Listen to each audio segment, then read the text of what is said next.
ada pertanyaan sebelumnya? Silakan.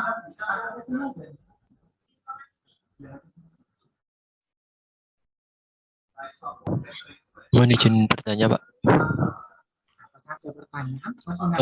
Kan di setiap perusahaan itu melakukan produksi itu kan tidak tetap atau fluktuatif ya, Pak. Bagaimana langkah yang harus dilakukan oleh manajemen gudang itu agar bahan baku atau persediaan di gudang itu bisa memenuhi bahan baku yang akan digunakan untuk lini produksi, Pak? Oh ya, ya betul sekali Mas. Pertanyaan Mas Chandra.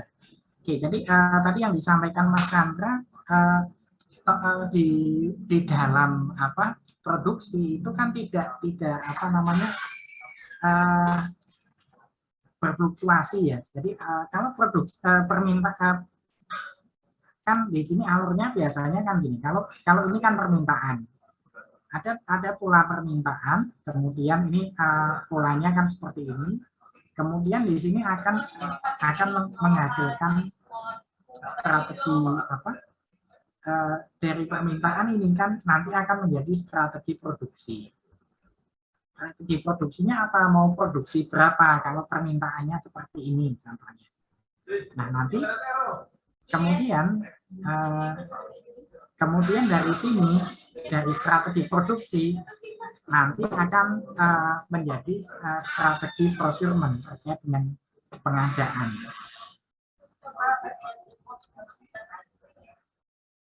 Nah, dari procurement, hasil procurement ini yang nanti akan masuk di gudang. Jadi gudang itu kalau saya sampaikan di sini mungkin hanya menjadi mendapatkan imbas dari pengambilan strategi-strategi di produksi ataukah di strategi terkait dengan pengadaan. Jadi contohnya strategi di sinilah letak gudang di gudang itu. Ini strategi terkait dengan pengadaan dan kemudian gudang. Nah gudang ini yang mendapatkan dampak ya di sini. Jadi gudang itu apa yang masuk di gudang, apa yang didapatkan oleh pihak gudang itu kan sebenarnya kita hanya menerima saja dari bagian procurement. Nah, bagian procurement itu kan biasanya mendapatkan mandat untuk pengadaan itu berdasarkan produksi yang akan dijalankan. Katakanlah hari ini mau lebaran, kemudian perusahaan meningkatkan produksi nastarnya. Kemudian yang tadinya produksi nastarnya itu katakanlah hanya 50 hanya produksinya hanya 5 ton dinaikkan jadi 20 ton di situ. Nah, itu kan adalah strategi produksi yang dijalankan perusahaan di situ. Kemudian strategi ini akan diikuti dengan strategi procurement. Strategi procurement itu untuk bisa membuat 20 ton nastar, maka dibutuhkan apa saja? Dibutuhkan adanya terigu, telur, kemudian adanya apa namanya selai dan sebagainya di situ. Nah, kemudian imbasnya nanti akan ke gudang. Di gudang berarti kita harus menyiapkan gudang ini akan menerima penambahan yang jumlah material yang lebih banyak di situ.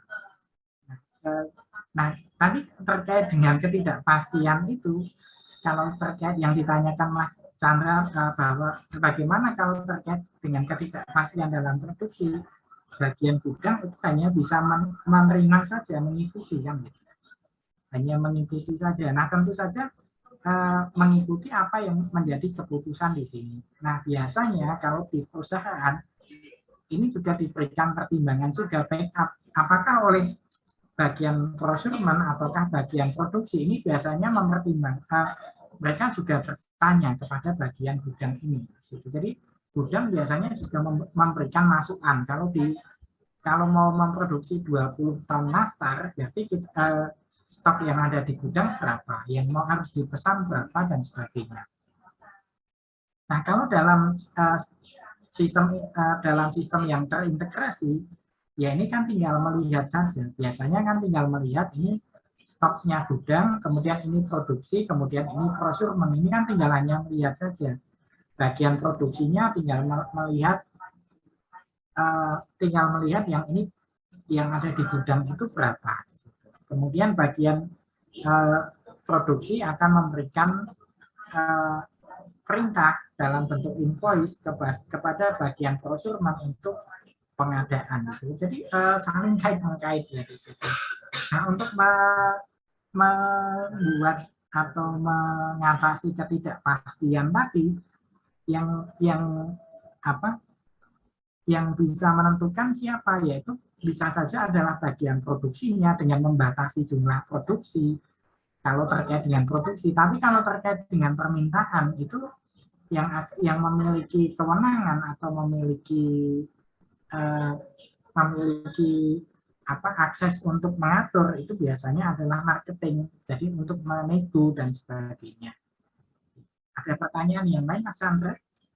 Atau yang lainnya? Boleh silakan. Dari saya, Pak.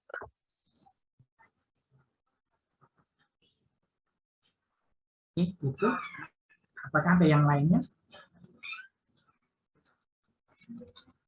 Kalau tidak ada, mungkin itu saja yang dapat saya sampaikan. Nanti silakan dipelajari dulu. Nanti minggu depan adalah minggu ke-7. Nanti mungkin akan ada latihan atau tugas di minggu ke-7. Kemudian selanjutnya nanti UTS. Nah, nanti untuk UTS materinya apa saja nanti akan saya sampaikan nanti.